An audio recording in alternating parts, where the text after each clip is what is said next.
Good afternoon. Thanks for joining us today. My name is Oliver Reitzesberger, and I'm going to take you on a journey of advanced analytics and the evolution of companies as we have seen it and as we are looking into the future with data-driven businesses. The story that I'm going to tell you today is about the Sentient Enterprise.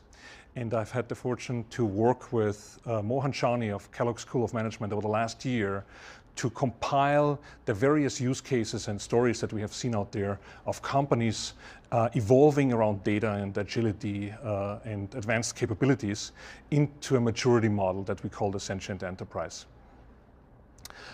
With that, I want to start off and let's talk about a couple trends that we are seeing in the industry that are really important to what we're doing with analytics and how companies should deal with that. This gentleman here, his name is Robert Ney. The interesting story about him is about 2 years ago, at the age of 12, he released a game on the iTunes App Store. And within the very first day, he got to 400,000 downloads on the iTunes Store. He basically pushed Angry Birds to the #2 spot. Angry Birds being a game written by a large company, of course, with a lot of engineers. And what is amazing on top of just him being able to do that in the first place is how he did it and how he went about that. And he basically took an SDK, an open source SDK from the internet, downloaded it, started developing the app. He started conceiving or starting the game in late November of that year, and he released it before December in less than 30 days. And if you think about that for a moment, that a high school kid in less than 30 days can write an app on a mobile platform is quite impressive, right? It really shows us what is happening in technology overall. Not only do computers get faster, platforms are allowing us to do things in new ways where technology is evolving at ever faster speeds and has included people now to be able to build advanced capabilities on top of highly complex platforms. If you think about that, a high schooler certainly doesn't understand a mobile platform and how gyroscopic sensors and all parts of the hardware work together. Yet the platform has allowed him to build a really interesting and advanced application, a game in this case, deploy it, make it available to hundreds of thousands, ultimately millions of users, and find an audience that is willing to accept that and download that onto this platform, right? It's a really interesting concept if you think about that, because the way we are looking at computer systems is changing. The way we're looking at technology is changing. It is very rapid iteration. It's highly agile. I hear these days quite often that people say, well, agile is no longer fast enough for us. We need to be faster than agile, right? And if you think about that, that's quite an interesting problem to solve with, especially when we in IT are not always capable of doing these things in a very agile way. So let me tell you a little bit more about that. Not only do platforms evolve faster and faster, since the beginning of the internet, we have created something like 1.8 trillion gigabytes of data. That's something like 500 quadrillion files around the world. And not only is this a very, very large number, it's doubling every 12 months, right? And so data is exploding on us. We are doing things faster than ever. Every app that we create produces more data out there, right? And these are really interesting problems. Now, if you overlay what we as consumers are really getting used to, is a couple of trends there, like real-time interaction, right? I remember when I opened my first checking account, I would get once a month a statement that would tell me how much money is in my checking account. And I would, in between, keep a log and write down every check that I've written so that I roughly would know how much money is in the account, right? Today, that's no longer acceptable. You have an app, you have a website, you open your cell phone, you look at it, and you have your information in real time. Whether that is your banking account, whether that is your flight information, whether you travel on business or vacation, everything is turning into real time, right? And we really expect real time interaction with all the data elements that we see out there. The other trend that we're seeing in the industry is about self-service, and we're calling it self-service everything. Imagine that you want to interact, for example, with your bank, right? Going to a bank in person and seeing a person there is usually not what we do anymore, right? Even calling a call center is sometimes annoying to us. Waiting for 20 minutes on a phone line until somebody picks up and talks to us. If I can do the same thing through a web page or an app, I will prefer to do that. I don't have to explain somebody that I'm already authenticated. So self-service is becoming a big trend, right?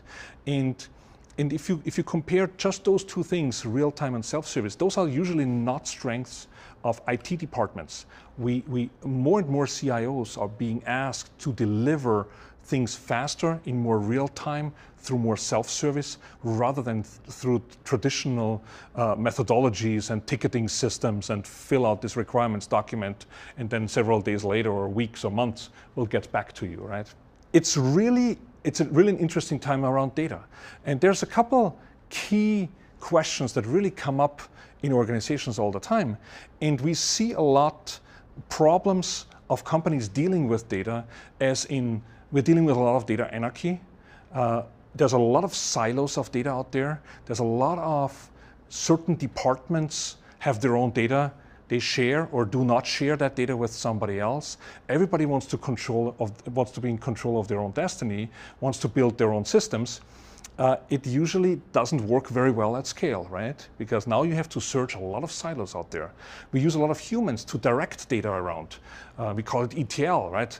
Extract data from somewhere, do something to it, and then load it somewhere.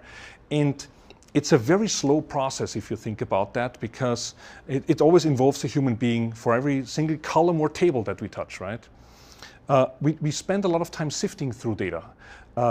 We don't always know where to start looking at data, and therefore it's quite often kind of this needle in the haystack problem, right? We don't know what we don't know. Therefore, let's go look through data, right? And we spend very little time on decision making, a lot of time in just looking at plain data, right?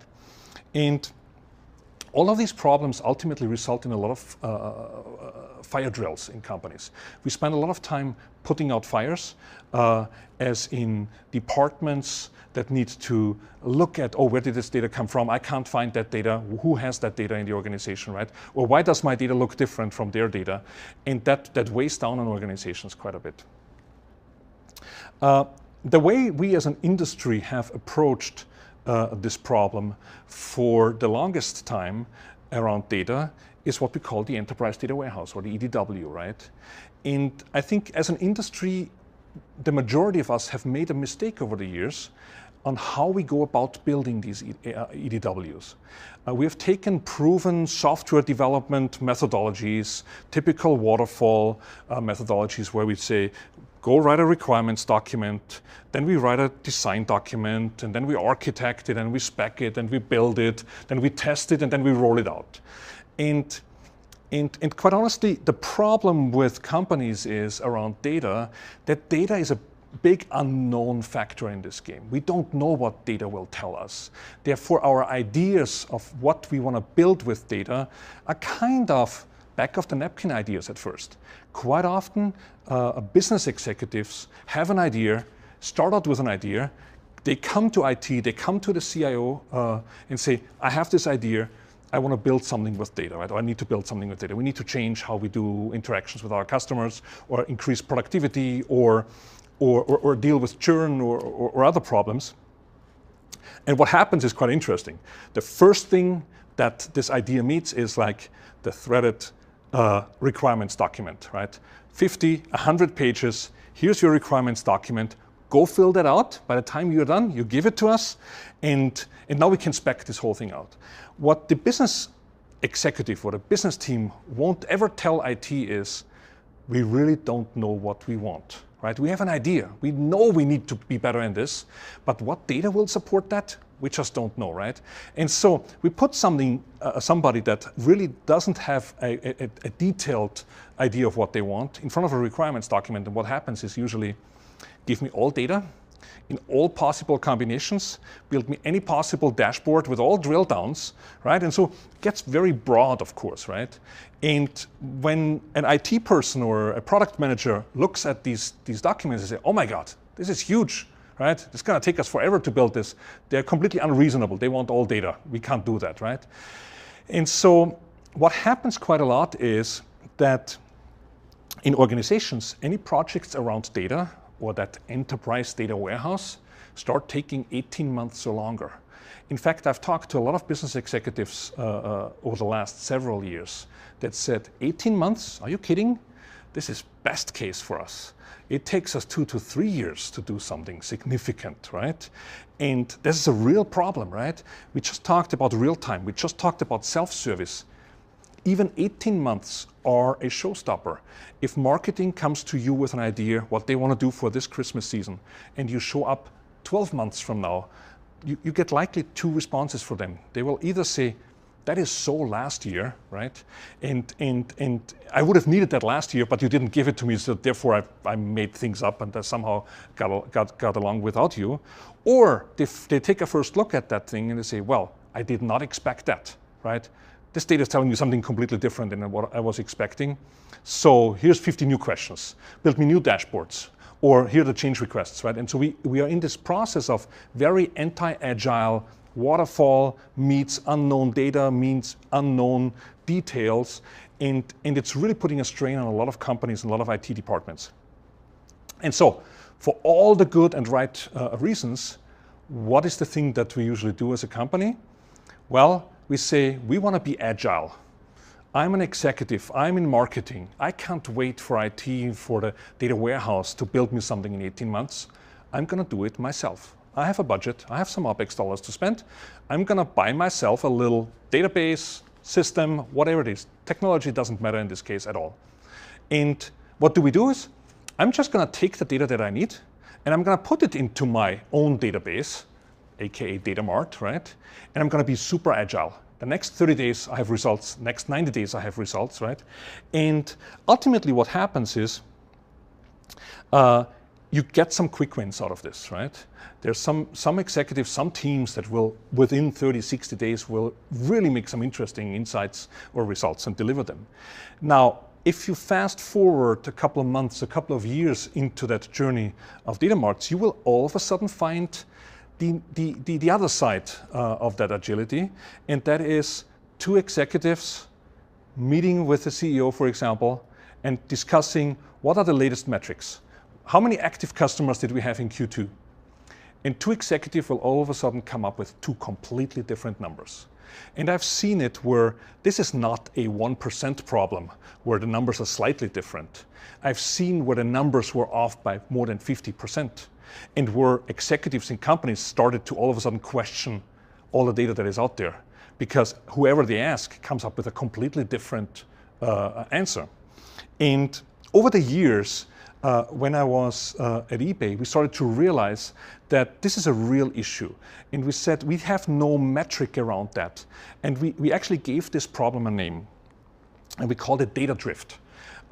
Data drift is the problem of when you copy data from one point to the next, the moment you are done copying it, it's already outdated, right? And now combine that with agility in mind, combine that with the fact that I don't want to follow process, right? I don't want to follow documentation architecture because that takes too long. I'm going to be agile. When I copy things in an agile way, it also means I usually don't do a very good job in error handling and in dealing with error situations. And what happens is from that day on, things will go wrong very quickly under the covers. Data will drift away. The example that I have is we had a data mart, a big CRM data mart in the early 2000s. That simply started to grow out of its own size. 10 terabyte CRM data mart that basically ran a lot of the email campaigns that we were doing every day and the interactions that we were driving with our customers. And because it outgrew its capability and it started to take longer than 24 hours to load its data, we had to take a different approach. And so we said, let's bring this back into the EDW, but let's do it in a very different way than we have ever done it before. And that's when we started creating a new concept and bringing in data in a very agile way. And we said, the first thing that we need to do is we need to time box ourselves. We need to, within 90 days, need to get this project done. And within the 90 days, if we do that, of course, that doesn't leave time for re-architecting. That doesn't leave time to optimize a lot and redo things, which is, as IT, we try and we like to do that a lot. Whenever we have an old system, what's the first thing that we want to do? We want to re-architect it because it's so bad the way it is. I could do this so much better. The danger with that is that we run into situations where 2 years later, the old system is still running. The 20 reports that everybody needs still come out of the old system, and I have the perfect new system, except it still hasn't replaced the old system, right? And the strain that that puts on an organization is like, now I have half of the people running with the old and half of the people on the new one, can't make progress in either way. And so time boxing became a really important thing for us. 90 days, get it done. And since 90 days doesn't allow you to re-architect that, we said, take the existing data model, copy everything over as it is, right? Just detube some of the things like customer table we already have here, email table we already have, transaction table. We don't need to have 2 copies of that, right? And we thought, well, user acceptance testing is going to be really easy because same data model, same data, same reports, just pointing against a different system. We should be done in no time, right? And then we started comparing the results, and they were like completely off. I mean, off to like 60% off. And this is where we started realizing the data drift problem. What happened was that 60% of our customers and customer records were missing in this data mart. And when we started looking underneath the cover, what we found was that when we built this data mart and when we did it for agility and when we skipped a couple of the processes, right, we built a problem for ourselves where we had nightly problems, we lost a couple records here and there, and now you run this for 3 years, all of a sudden, like the majority of records in that system is out of sync, outdated, or missing, right? And we also started realizing that measuring data drift is actually very complicated, right? Because how do you do it? You copy the data from one system to another, right? Or the other way around. Or you run really, really heavy queries that sum up and count every column and compare them with something else. You don't have time for that, especially if you do agile, you don't do that, right? So data drift is a huge, huge problem. Not only did we realize that data drift was a problem, we started also realizing that we spent a lot of people time on these problems. We measured and did studies, and we found that up to 75% of an entire analytics organization of something like 250 people was spent on basically copying data around over and over and over and over. Not just that, but then dealing with the outcome of data drift. These are the fire drills. The CMO coming and saying, my system is showing me we had 5 million active customers. The CFO says, well, my analysts are telling me we had 7 million. What happens? Both send an email to their team and say, go find out why their data is wrong or why our data is right, right? And so ultimately, between the problem of data drift and the amount of people time that we spent on that, we started realizing the cost is enormous of us doing that. Again, we start out with agility, we end up with the anti-agile problem here, with wild, wild west, with data drift, and with a lot of people time spent on that. And so not only did that happen, of course, but we also realized that, you know, we have a lot of copies of data, of course, around, right? And at first we were like, yeah, okay, we know, we have 2-3 times the data that we actually need. When we took that particular CRM data mart, that was 10 terabytes of a system by itself, and we brought that into DW and just deduped the big data sets that we had, we were left with 500 gigabytes of new data. 10 terabyte system, 500 gigabytes new data. We're like, oh my God, this is way bigger. Because not only do we do this once, we do this all over the place. We probably have hundreds of copies or hundreds of times the storage out there. And so all of a sudden you start realizing cost per terabyte is very important, but something times 100 or a couple of hundred, you need to solve the problem at a different scale, right? You need to figure out how to reduce these copies of data, or this really goes, gets out of control. And at eBay we came up with a pretty provocative tagline that I've used ever since, where we said, a data mart cannot be cheap enough to justify its existence. What we meant with that was, it's not the cost of a database that I buy myself to do some analytics on it. It's everything that happens after that. It's all the people time that we tie up with the cleanup over the years in something that looks very cheap, a couple $1,000, a couple $10,000, a couple $100,000, depending on scale, can easily cost you tens of millions of dollars in people time in an organization. Except it doesn't show up in a line item in your budget, right?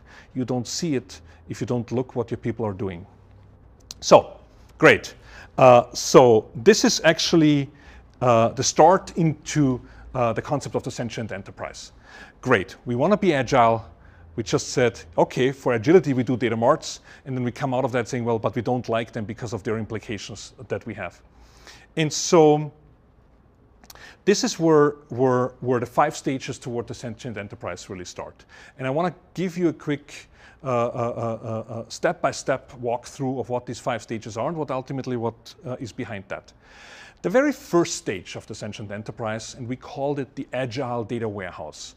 It's a little bit of a provocative name because usually the data warehouse, the enterprise data warehouse, is seen as the anti-agile platform within most companies. This is where you wait 18 months or longer to get something done. Now, there's a lot of talk right now in the industry that, oh, with big data, we become agile. And what I'm going to show you here is that if you can't do agile with your data warehouse right, don't even try to be agile with big data. It gets a lot worse from here on out.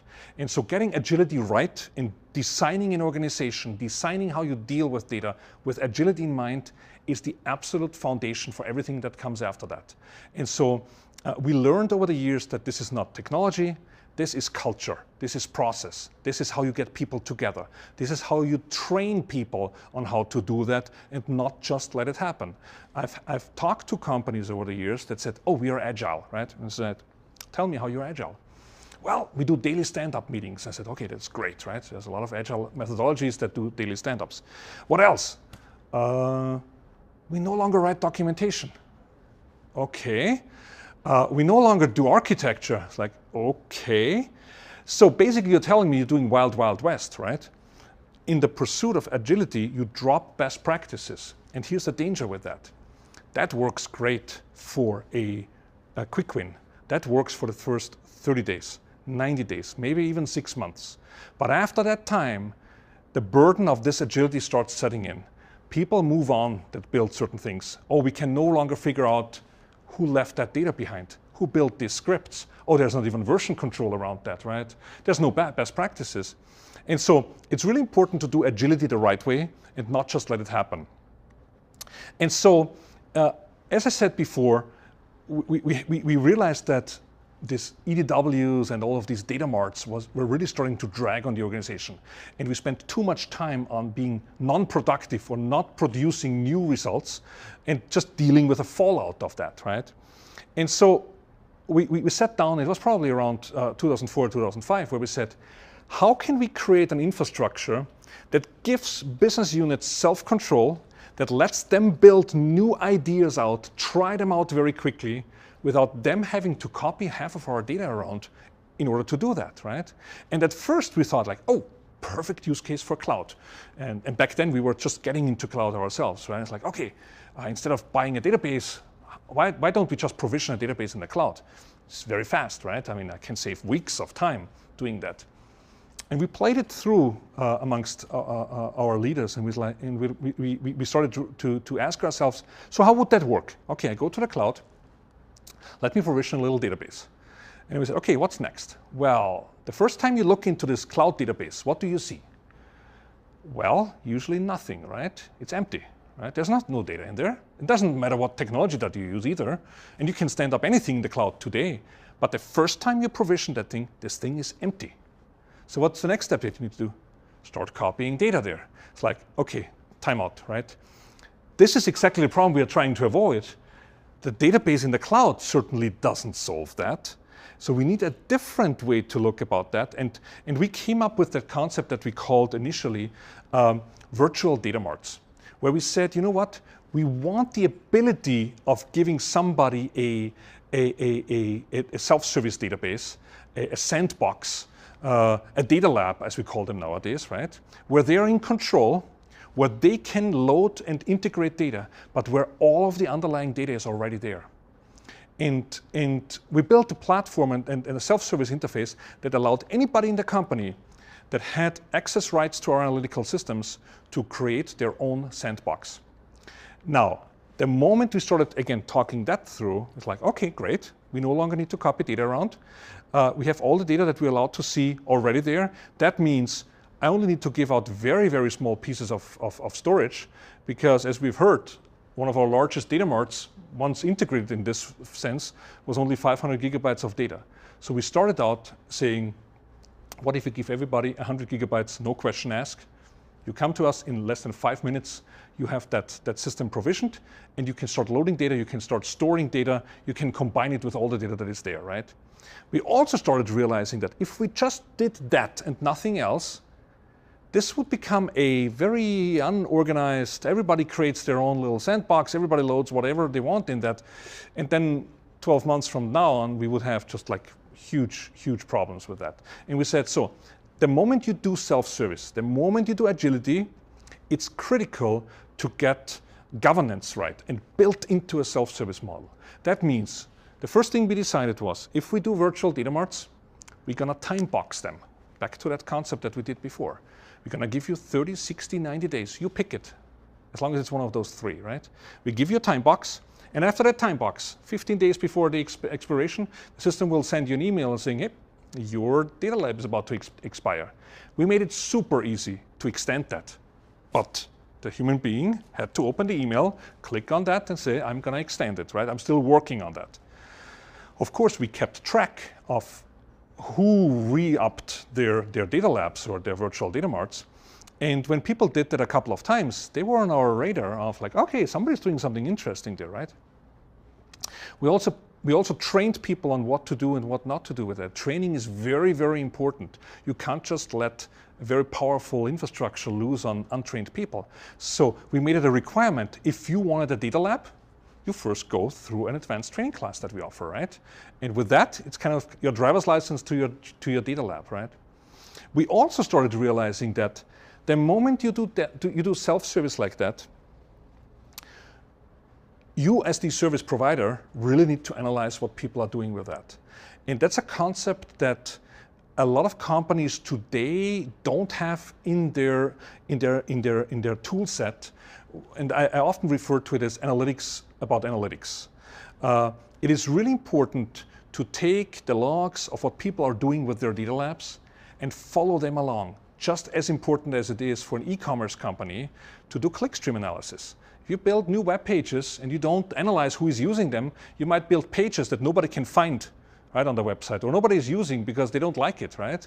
Or you lose people in the shopping cart because it was just too difficult to get to the next step. The same applies to analytics. When you have a sandbox, you need to analyze what people are doing with that, right?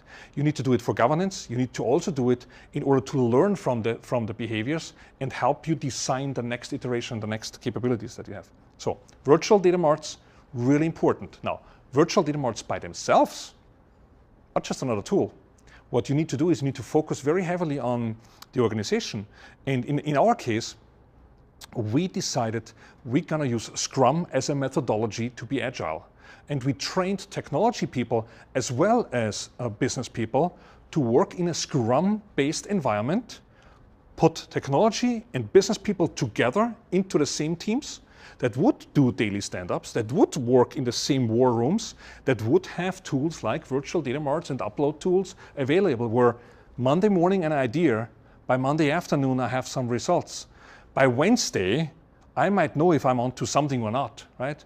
Doesn't work for everything. We also learned that agility only works for certain use cases. And there's other use cases where you don't want to be agile. If it's something like upgrading a data center, you don't do that agile. You plan for it very, very heavily, right? Just like you build an airplane with a lot of planning, and just like you build a power plant like that. There are certain things that don't work agile, but there are certain things, especially around discovery of data, where you don't know the outcome, where you don't know if it's even feasible, where agile makes a lot of sense and helps you cut down really on that time. And virtual data marts became a foundational piece of that. We also built another concept, and this is a totally logical concept here. Call it the layered data architecture. Has nothing to do with systems, has nothing to do whether you have one system or a dozen systems, what technologies that you have. We try to break down the meaning of data into very, very simple terms here. Think of this as big animal pictures. Think of this as, how can I decouple the different things that I do with data? And if I decouple that, how can I leverage that in Agile? And so if you take a look at that layered data architecture, I'm going to explain to you a little bit of what the different layers are and what the meaning is of that. So layer 0, the very bottom layer of the layered data architecture, is meant to be the raw layer. It is where data arrives in its native form. Think of it as the layer where you do ETL without the T. Yes, you extract from somewhere. Yes, you load into it.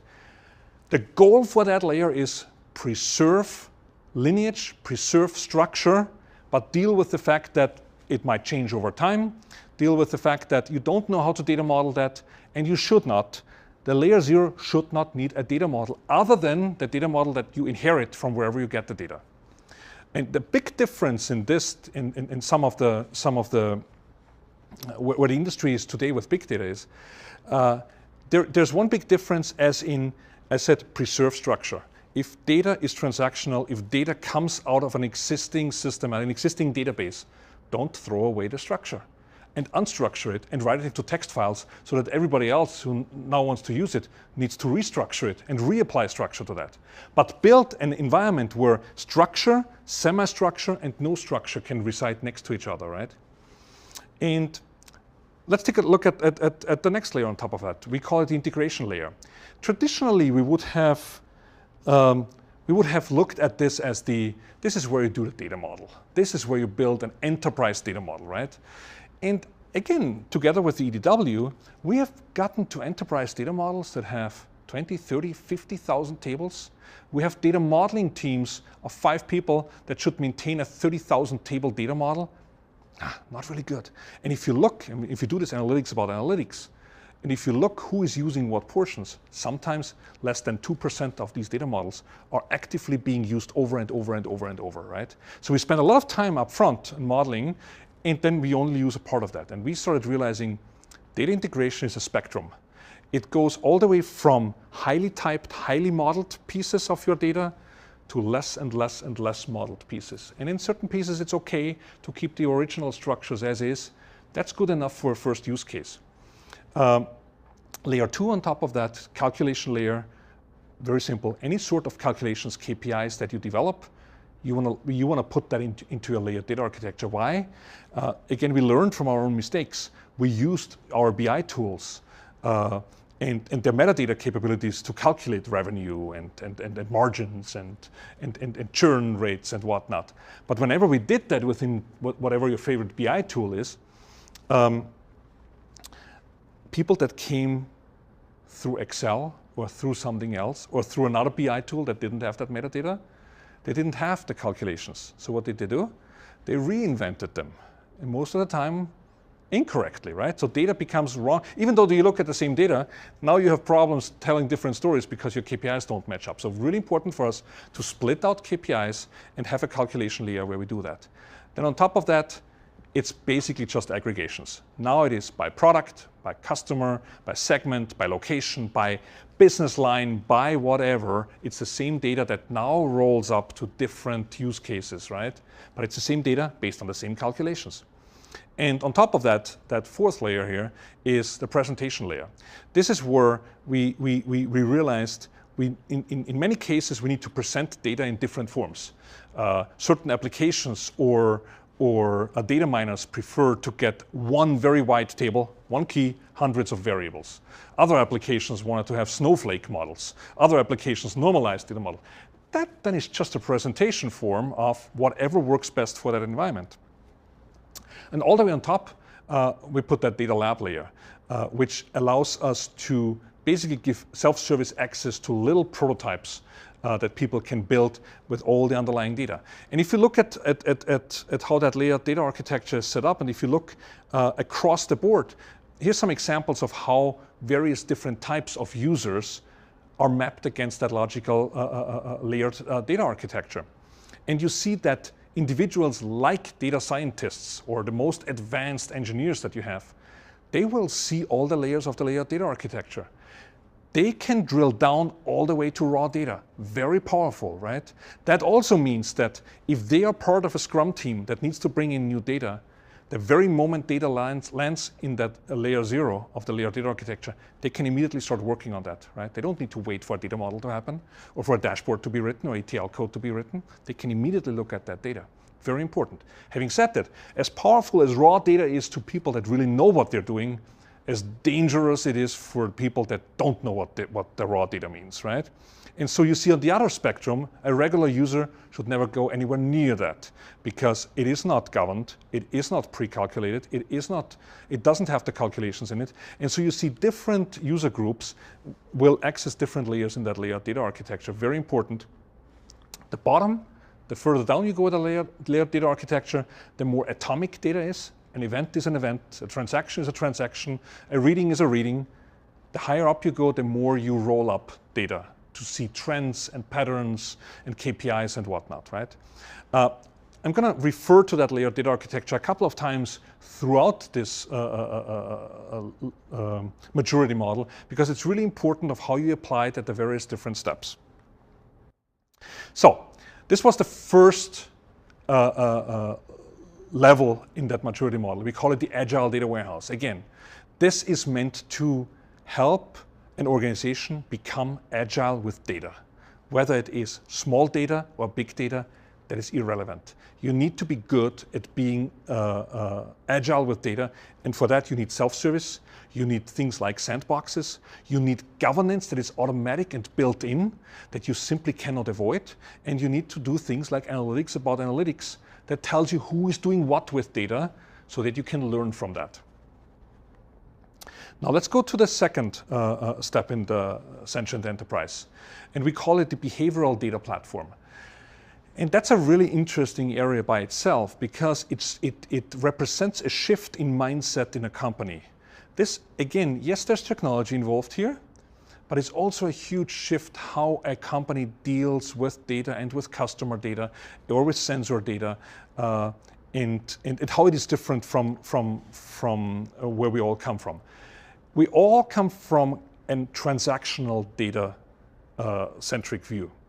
We count how many products have we sold on Monday and how many last Monday and last month and last year, and we compare them and say, oh, we sold 5% more data this year, great. Well, or we sold 5% less, not so good. Why? Right? And the moment you start really asking the why, you start realizing that, yeah, transactional analytics is kind of bean counting. It tells me after the fact how much I have. It is not until you make a shift to behavioral analytics when you really start asking very, very different questions. And behavioral analytics not just looks at individual transactions, it looks at all the data points in between those transactions. And you start formulating behaviors, not just transactions. And again, you need technology to do that, of course. There's more data. But what you're doing is you're looking at patterns in between these data points. That's a different mindset. That's not necessarily what a BI developer looks for when they build a dashboard. They don't look for a pattern. They look for a roll-up, for a group by, for a calculation, right? This is looking in between data points and really stitching them together to behaviors. And, yep, it's 10 to 100 times more data because all of a sudden it's not just about a transaction, it's about the phone calls. It's about the feedback left. It's about a million things that you can do that we could capture if we had the data, right? And so as we're doing that, we're starting to look at the flow over time of what customers or systems are doing, right? As much as this is a customer-centric or human being-centric example, the same applies to machines. A machine, a gas turbine, an airplane engine, they have very specific, unique behaviors depending on what climate they're operated in, how old they are, what they're doing. Similar things. Same concepts apply to machines as they do to human beings. But by looking at behaviors, you now start stitching together, oh, that person came to visit our store or our website. ultimately purchased something, called us in a call center, got something resolved, came back and purchased another thing, right? Or left us at some point in time because we did something wrong, or we were no longer competitive. And when you start thinking about behaviors, that's a big shift. That's a big shift in the mindset of not just the developers and the business analysts in the company. That's also a big shift for executives, because you not start thinking not so much about, oh, I have a new product on Monday morning. Who are the 5 million customers I can email to say, I have this product, you want this? It is much more looking at behaviors over time and understanding where are my customers and where can I be most helpful or help them right now in their unique situation. So you start looking at individual machines and individual customers, not at the roll-up of the entire population. And as we're doing that, we're starting formulating behaviors throughout the company.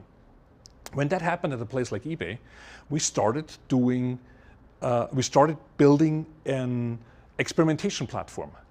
Why experimentation platform? Well, if you build, your product is a web page, right? You need to design new features all the time. You have ideas of what new features should actually attract new customers, right? And up until this time when we started doing behavioral analytics, it was the gut feel of some good designers or some good technologists to say, you know what, I think we should build this. And then we built it, right? And then we spent couple of months, maybe even years on it, depending on the scope of what the features were that we built. And then some of them were very successful. More often than not, they were not.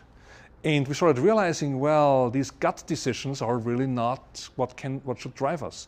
And so we built an experimentation platform where we took new ideas, we built prototypes, we took a subset of the customers, of the traffic that hits the website, and expose them to different experiences. And we started doing A/B testing, multivariant testing, right?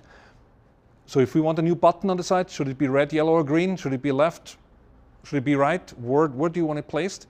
We tried all of them, and we would measure how people react to that. And now you start understanding individual behaviors, and the company starts thinking more and more around behaviors rather than transactions. It's a big step forward, and in part, the first step that we said before, this whole concept of agility and virtual sandboxes, is a playground, a starting point for an organization to think more and more about behaviors. Because now you can bring in behavioral experts, give them access to the data, let them structure it in different ways, build their prototypes, their virtual data marts, their sandboxes, and ultimately figure out which behaviors are important, which ones are good, which ones are bad, which ones we should encourage, which ones we need to avoid, right? And so it changes how a company thinks about data, and however, creates a lot more data usually, and all of a sudden, like clickstream becomes interesting, and social media comments on Twitter, right? We need to know if somebody complains out in the public, because everybody sees that now, right? This is now public information, and so we need to combine more and more data. And we need to build platforms that can take transactional data and marry it up with semi-structured or fluid structured data, even unstructured data, right? To bring this together. And the layered data architecture, again, plays a key role in this, because, as I said before, with the different layers in that, one thing that we learned when we started thinking behavioral about our data is that integration layer has to evolve and change. As I said before, a huge data model is not the solution for this, right? It's a spectrum from highly modeled things to less and less modeled things. We came up with this concept that we called semi-structured modeling, where we even said we want structure and semi-structure or fluidity within a data model. We want a customer table or a transaction table that has 10 columns of things that we know very well, but it should also be able to have name-value pairs, XML, JSON data right in the same table, right in the same structure, so that we can do new things with that data without ever having to worry of data modeling it before. And it's totally okay to have repeating groups in there, and to not be optimized and not be third normal form and whatever your strategies are. It's really important to be able to quickly get that new data in there, deal with changing data very easily, and enrich a data model through that. But it's also very important to get back to that analytics about analytics step, where you now start analyzing what are people doing with that data. if there's new name value pairs or JSON elements that all of a sudden people are querying over and over, that is now a hint for you to say, oh, okay, this is really important or really interesting data now. More people are using this. That should now trigger a data modeling exercise. Let's take these 5 new elements that we have in JSON that everybody's now going after. Let's bring them into a data model. And so now you start thinking about data modeling as an evolution over time that you do even after the fact. You build the most minimalistic, minimal viable product data model first, keep semi-structured data there, but as you learn how people are using that, you shred out these pieces and stick it into a data model and make it better and more efficient and reproducible and governed and all these things that you need to do. So very important to have that capability of what we call semi-structured modeling, where you go from a spectrum from highly modeled things all the way to less and less structure. Name value pairs, clickstream that have just 60,000 name value pair combinations in that table, and you query through SQL in real time. That was the second stage of the Sentient Enterprise. This is where a company shifts from transactional analytics to behavioral analytics, where you start looking in between the transactions or why somebody bought certain things multiple times in the last 12 months, right? And it's a very different approach. It takes different thinking, it takes different strategies, it creates a lot more data that you need to deal with. You need to have new capabilities like semi-structured data modeling to deal with that, right?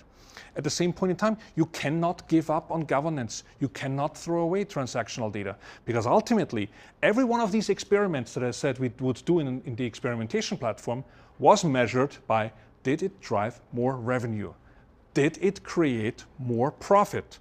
Or did it create more customer satisfaction, right? Not everything has to be a measurement of money, especially for long-term thinking companies. They will invest into long-term happy customers because sometimes that's the most important goal, right? But it's important that whatever the metric is, you don't forget about them, and you don't make them up for redefinition every day just because you have not governed them, right? So very important to bring transactional and behavioral data together, but also hire new types of thinkers that now are much more algorithmic thinking people, much more the data scientist type of individuals that don't do just roll-ups of transactions, but look for the patterns in between that.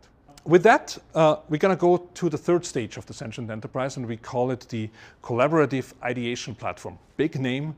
I'm going to tell you what that is. As we come out of that environment that we have built with these virtual data marts or data labs, right, where we have enabled more and more user groups within a company to build ideas they have just in time and try something out, right? The more we did that, the more behaviors we kind of instantiated or built within the organization. And the more and more we had people that had to deal with all of that data, right? Not just the transactional data, not just the semi-structured data, but all of a sudden also all of these behaviors that are kind of grouped transactions and grouped things in between transactions. And we started realizing it's getting harder and harder with that much data to, for example, onboard a new employee. Get a new data scientist in here and say, oh, here's all of our data. Well, that's 100,000 tables. That's hundreds of thousands of elements. And oh, just this one table has 60,000 name value pairs in it. How can you possibly train somebody on an ever-exploding universe of data, right? And we started realizing that traditional concepts like metadata don't work. I can't have 5 people write metadata. And it was already difficult before when we had just our own company and the enterprise data model. Now with social data, with weather data, with external data, should we now model the entire world? Oops, this gets really difficult and complicated, right? And so we started realizing we need a very different approach. This cannot be centralized. We're going to create metadata and we bring that in and therefore people can use our data. We need to leverage everybody in the organization to help us do this job. And this is where concepts like crowdsourcing and social interaction with data are really important that you need to start to understand. At eBay, we built ourselves a platform that we called the Data Hub. And the Data Hub, by the way, it's not a system that processes data or stores data. It's a website. Think of it of what LinkedIn does for jobs, job networks or job search, what GitHub does for developers around version control and interacting with each other. The Data Hub was putting the data front and center and letting people interact with that. We created concepts like, I want to follow a data set or a visualization or an analyst. I want to like certain elements of data because I understand them, right? And all of these interactions, in addition to what we said before, data labs, analytics, follow along, what queries, what things are being done by people, when you overlay it with this kind of behaviors, what people are doing, who they are following, all of a sudden you allow an entire organization to participate in the creation of structure and tagging and metadata. Not everything is a gold standard. Again, it's a spectrum, right? Certain people are trusted more with their opinions than other people, especially a new grad is probably a less trusted source of information than a many-year-long analyst that knows the data inside out. But you need to bring them together. You need to make it very simple for them to find each other.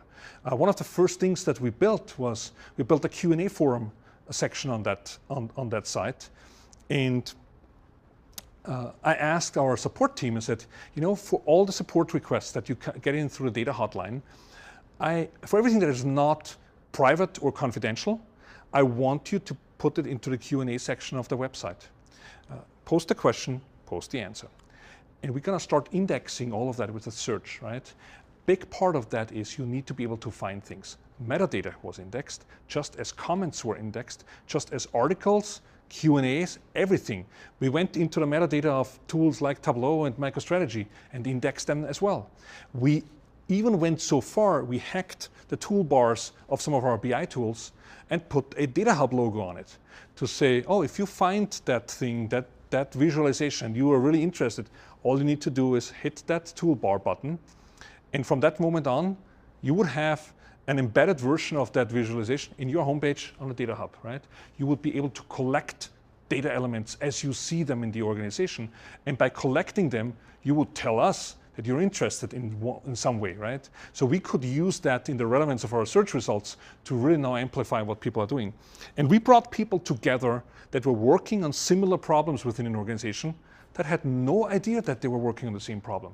Most companies have that problem, that there is, at any given point in time, there's 2 or more departments working on a similar problem without even knowing that they're doing that. If they would, they could at least meet together and say, you know what, we're going to focus on this side of the problem, you guys focus on this side, together we are more successful, we are faster, we learn more about what that is.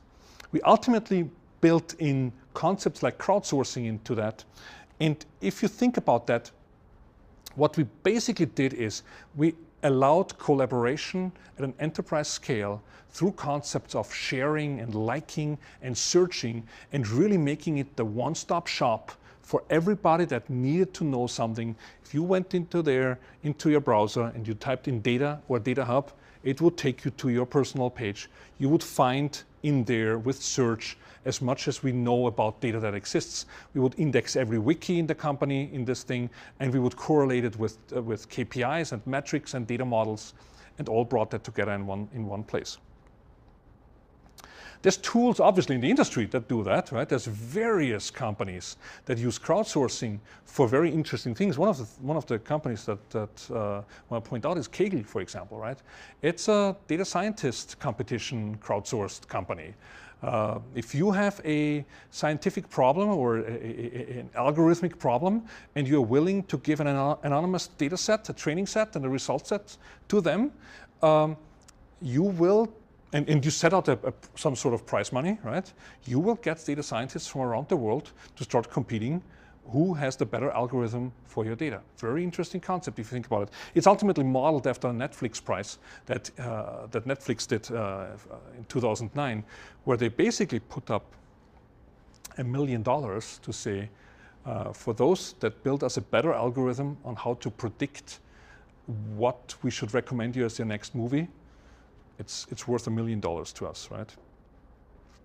And if you think that through, that is a really powerful story because it engages people with data in new ways.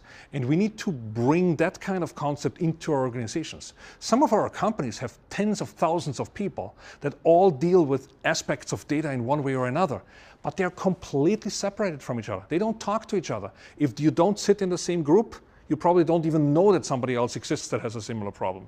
And so bringing these concepts into an organization, very important. And again, the layered data architecture plays a big role in there. These data labs and what people are doing, and I talked before about analytics, it is crucial that as the service provider of an analytical platform, you know what people are doing with analytics. Because only when you start building these kinds of analytical models, you can use this now on a website like the Data Hub to say, hey, you know, here's a result that I should push up higher in search. Or maybe I should start merchandising data. When you come to your Data Hub homepage, maybe I should point out some data sets that people that work on similar problems like you are also using, but you have never used them, right? Or point out people that have done similar work as you have so that you connect them into groups and communities within the company, right? Really important. Analytics about analytics. Ultimately, at eBay, we hired a data scientist whose job it was to find patterns and KPIs about the usage of these systems. And for anybody who does analytics at scale with a lot of self-service in mind, with a lot of agility in mind, with a lot of behavioral analytics in mind, this analytical aspect is a really important one for an organization to think about, to size for, to hire people for, and to do something with that data. So that was the third stage of the Sentient Enterprise, and it's basically how to enable collaboration at scale within an organization.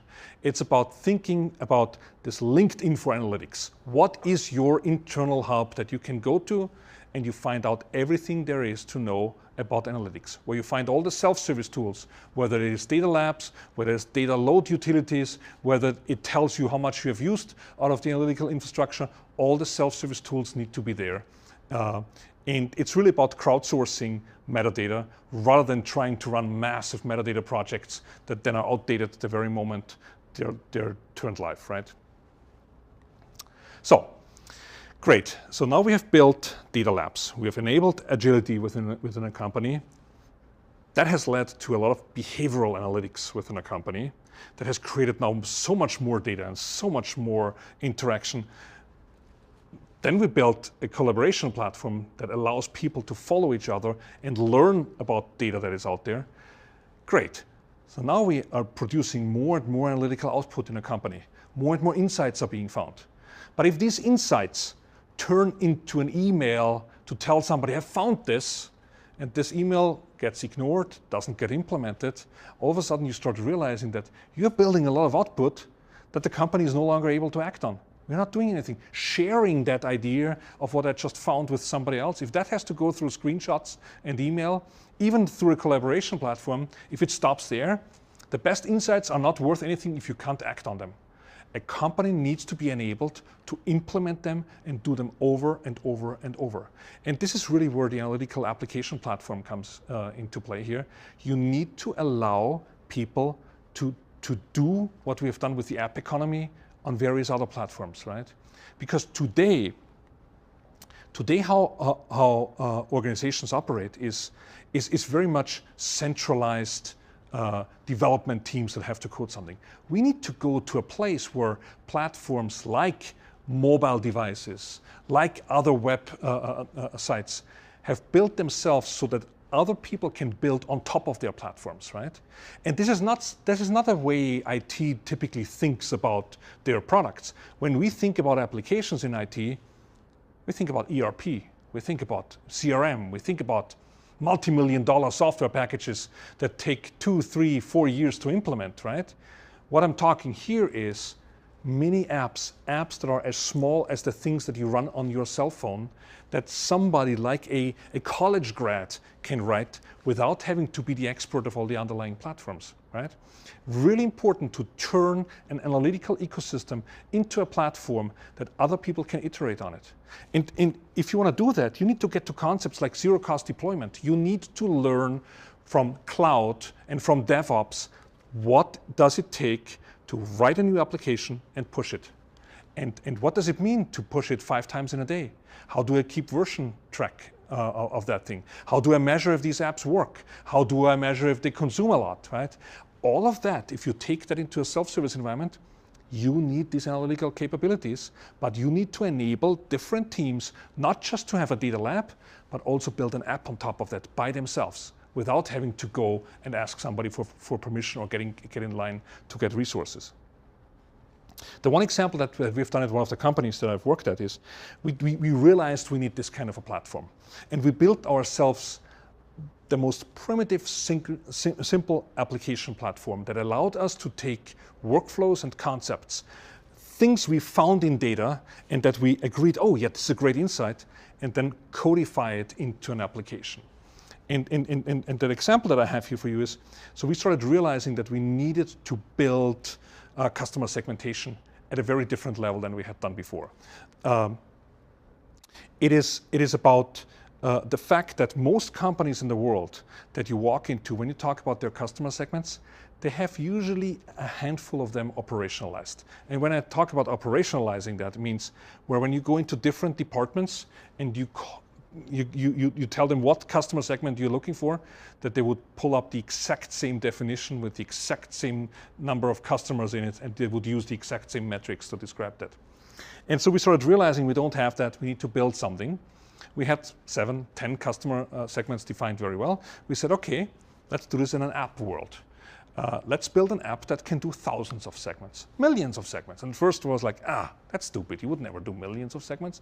And we're like, well, maybe not to begin with, but maybe we do. And more importantly, if you go to a development team that has built dashboards for 7 customer segments and you say, well, build me 14 or 20, the first response that you will get is like, well, can I get more headcount? Right? I need to do more scripts like I've done before. It's like, we need to think very differently here. We need to build something that can do 1 million segments. Well, obviously, that can't be ETL scripts that we copy around, right? It needs to be an app. We built an app in 6 weeks where we took 50 segments that we just wrote down from various interactions with business executives, and we rolled that out. In 90 days, we had 1,000 customer segments defined. And because we built this as an app, we rolled new versions of that every day when we needed to. And the segment definition just became an input on a web page ultimately, right? To say, I want this segment, right? Or do we have a segment that we have already? Very different if you do this in traditional ETL or if you do this in an app economy, where it becomes an app that you can deploy and you can iterate on it, and where you can have a very small team of 2 or 3 engineers build new applications. Very important for an enterprise to make that step from centralized ETL coding and centralized massive scale applications to enabling smaller and smaller apps that take insight and make it reproducible for others in the company to consume, or to even drive and email campaigns, changes on a website, changes to pricing, or various areas that you have, right? Really important. The other part of the app platform is something that a lot of companies are constantly dealing with. There's a lot of people within organizations that ask for new data. And they usually outnumber the number of people that can actually do these ETL jobs by more than 10 to 1. And so everybody has to get in line for new data to be loaded. And the way we go about it with traditional ETL schemas is go find an ETL tool, go find wherever the data sits. Now let's start drilling holes into that system and pull the data out. And first of all, the owners of that systems sometimes aren't too thrilled about it, because taking a day or a month or a week worth of data out of a source system can be pretty taxing and expensive to that system. And it takes a lot of time, and it's very non-agile. It usually takes months for new data to arrive, right? And so a couple of years ago, we started realizing the concept of data integration through ETL, the way we do it, has its place, but there needs to be something that is way broader in definition than that. We need the ETL part, we need the T part, and we talked about the layered data architecture. I'll get back to that. We need transformations, we need KPIs, we need metrics, but how data arrives needs to change dramatically. And we came up with that concept of a data listening platform, where we said, rather than sending people after the fact to systems to pull out the data, how about we build a platform that listens to incoming data and that guarantees that all the data that it listens to will store it for you, will do something with it, right? What we do with it, okay, there's use cases to be built that. The first step is to enable enterprise listening. And it was interesting, the first time I gave that presentation, I had some executives from Disney in the audience, and after the fact, I talked to them, and they said, interesting, we just built ourselves a listening platform. And the reason we had to do that is because we just rolled out a really magnificent new capability at Disney World. It's called the Magic Band, right? So if those of you that have stayed at Disney World or have taken your kids there, nowadays if you book a trip there, they send you a nice little box a week or two before you do your trip in the color of your choice with the Disney icons of your choice, and it's your bracelet that you wear around the park. It lets you check into the hotel, it lets you open your hotel room, it lets you get into any park, it lets you buy concessions at every stand that you want, and oh, by the way, if your kids wander off and you lose them out of sight, they can help you find your kids, right? And they started realizing that capability, very powerful, by the way, coupled with things like FastPath. You can go in the night before, plan your entire day in the park from a website, and they guarantee you that you will not wait in line on any of the rides all day long for more than a couple of minutes. That's all empowered by something like that, right? And they started realizing the number of touch points that these bands will have to talk to. If they do traditional ETL, they would be for years writing ETL scripts, and the data would come out of every system in a different form. And they started realizing we need to turn this upside down. We're going to build a listening service, and we make it very easy for every application out there to drop their data into our listener, right? Here's that one-liner that allows you, with your authorization, to drop data in here. And so all of a sudden, data integration becomes not an after-the-fact ETL job, it becomes an active, as you develop new applications. You can listen to data from mobile platforms, from applications, from servers, from external web pages, from internal data sets. If you build a platform like that with the proper capabilities. Again, the layered data architecture plays a key role here, because that listening infrastructure, for example, how do you do real-time listening? Well, you want to deposit data into layer 0 of your layered data architecture. As we said, layer 0 is no ETL, right? Give me data in what structure, persist it there. Perfect for listening, because we're going to listen to JSON data structures, XML, name value pair, or others, and we keep that structure and we put it into layer 0, right?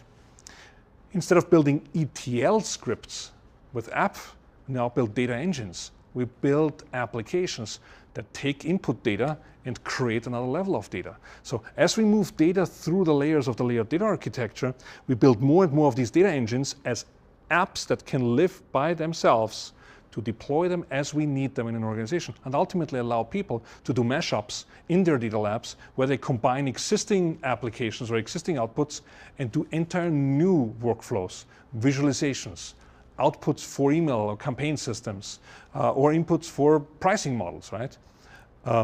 The app economy applied to an IT infrastructure is a very, very powerful concept to allow more and more people to participate in building small little apps that allow you to automate processes and learnings from data, rather than always having to go back to an IT department and say, okay, here's a requirements document, here's several months of wait time, and then we build something, and then, oh, it's not exactly what you asked us for to do, right?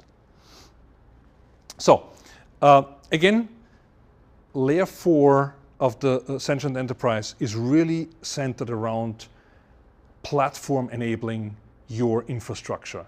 It's turning yourself into an app-enabled platform where apps can be deployed just in time with DevOps, with cloud in mind, and not the traditional ETL. Once a month we roll out ETL code, and because we only do it once a month, we never get really good at it. For the longest time, at one of the companies that I worked for, we would roll out new ETL changes every last Thursday of the month, and then every last Friday of the month we cleaned up all the things we broke on the last Thursday of the month, right? Because we did it only once a month. That means most development teams would only participate a few times a year at best in this, because they wouldn't have something to roll out every time. And so you don't get good at that. And we would have to tell too many people what to do. It's the idea of the app economy to do just-in-time deployment. And if you enable that with cloud capabilities, with DevOps in mind, you can move so much faster. Again, it's ultimately agility and creating output and letting more people participate within an organization to create these analytical insights and actions and our output. So that takes us to the fifth step in the Sentient Enterprise and the maturity model, and we call it the autonomous decisioning platform. And this is a really interesting step where you start applying new ways of dealing with data and new types of algorithms at scale like you have never done before. This is not about a churn model that predicts how a particular customer might or might not churn. It's not a dynamic pricing model that decides how you should price your products.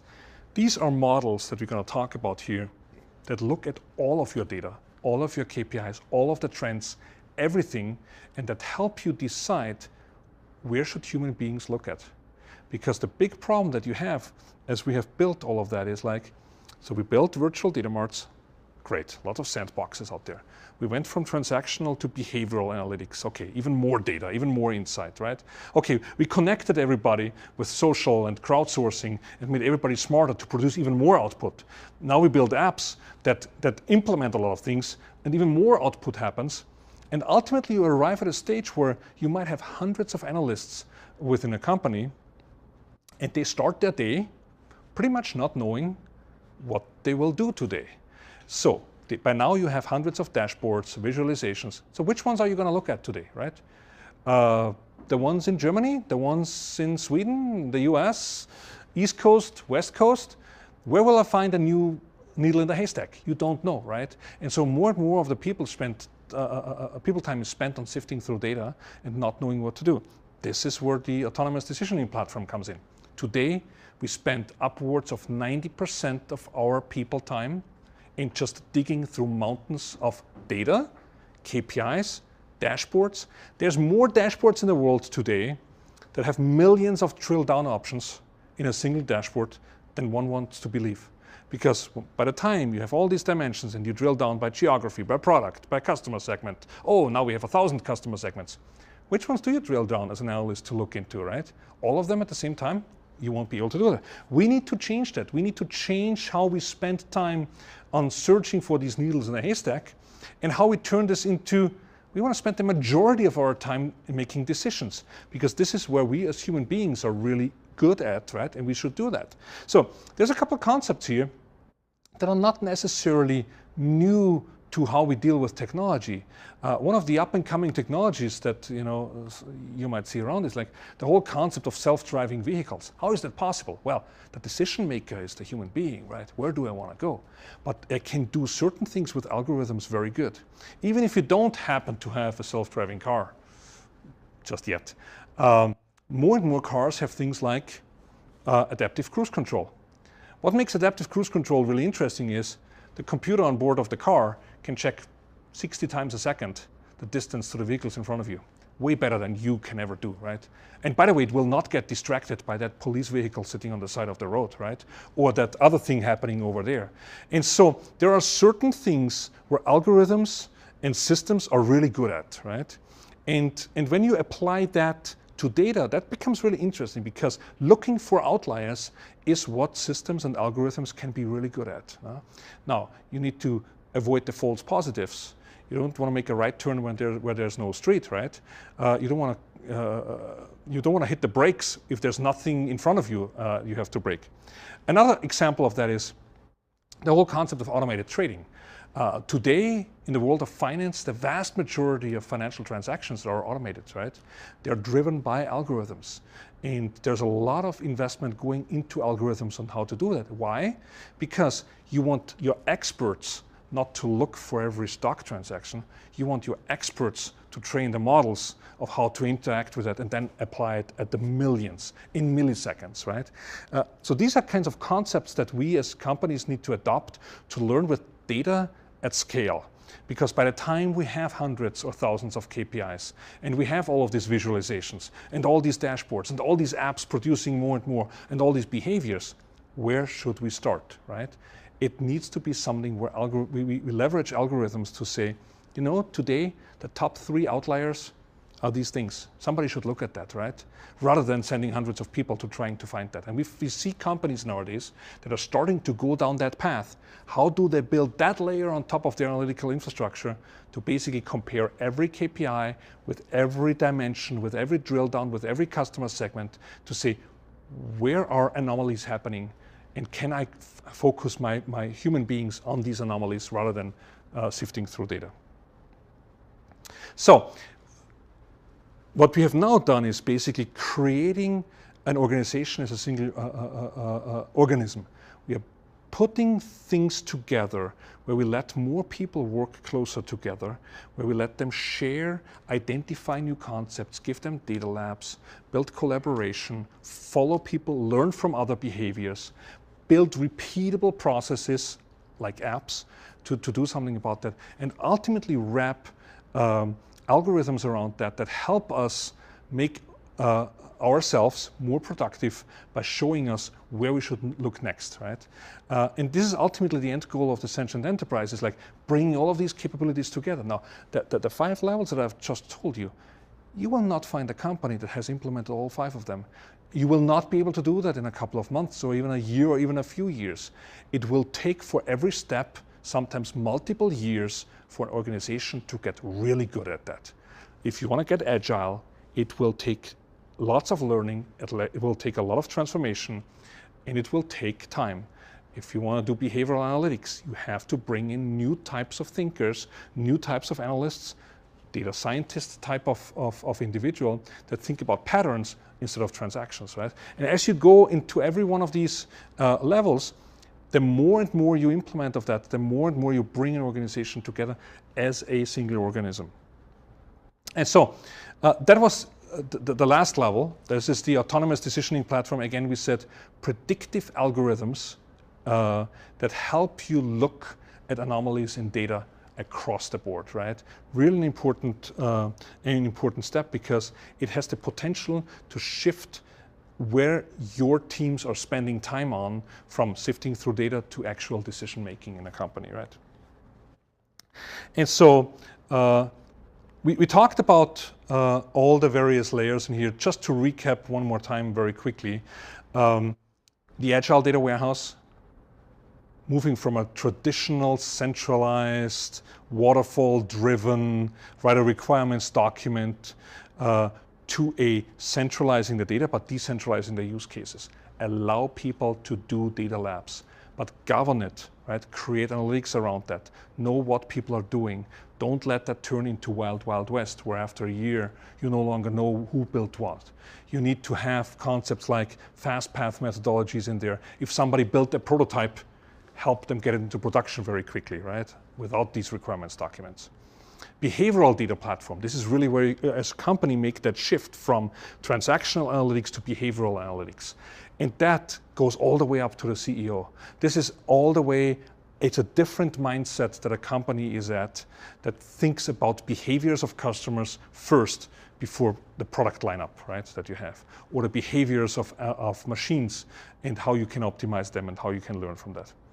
The third level, the collaboration platform, really now crowdsourcing, enabling an organization at scale to come together and collaborate with each other and realize that more experts together are much more powerful than each individual of them can be, right? A really important capability. The analytical application platform, now make it repeatable. Now all of these things that we have done in the first 3 steps, we now need to make that repeatable and wrap it into apps that we can deploy and write very, very quickly, and where even a college grad coming into the company can leverage that data and can build something, right? And finally, the autonomous decisioning platform. This is where algorithms and predictive work, not for one particular use case, but at scale in the company comes in, right? And as we build this, we're turning a company that is highly ineffective in and problems like the left hand doesn't know what the right hand does, or problems like by the time I've told the same story 5 times over, it sounds so different, right? And we have these problems within organizations, and usually executives are very removed from the actual happening, from what is going on with my customers, with my products, because by the time data gets to them or stories or insights get to them, they sound so different from what they are. And they're usually outdated and old, right? It takes a long time to understand what implications are. And so the Sentient Enterprise is the concept of bringing these capabilities together. Think about data, listen to data, learn from data. You know, these are concepts of a sentient being, and if you think about it, every human being is sentient by definition. We know that we exist. We listen to things, we learn. We learn particularly good when we are 4 years old and we get a bloody nose on everything that we don't do well. It's these kinds of capabilities that we need to bring to organizations, where we bring more and more people together, but bring them together not in the way we do today, but through data, through real-time interaction, through self-service, through listening, and really transform an entire company, ultimately for agility and faster than agile, as we sometimes hear. And ultimately the end goal is that Sentient Enterprise. It's a goal that is as impossible to achieve as Six Sigma is in quality, or as zero inventory is in supply chain, but it gives you that goal that you can model yourself after, that you can build yourself a roadmap and say, what do I need to do to get closer and closer to this perfect goal, and how do I structure myself? What people do I need to hire? What are the concepts that I need to implement over the next several years in my organization? And with that, I'm gonna close out this presentation. Thank you very much for joining me today. This is the Sentient Enterprise, and I wish you a great day.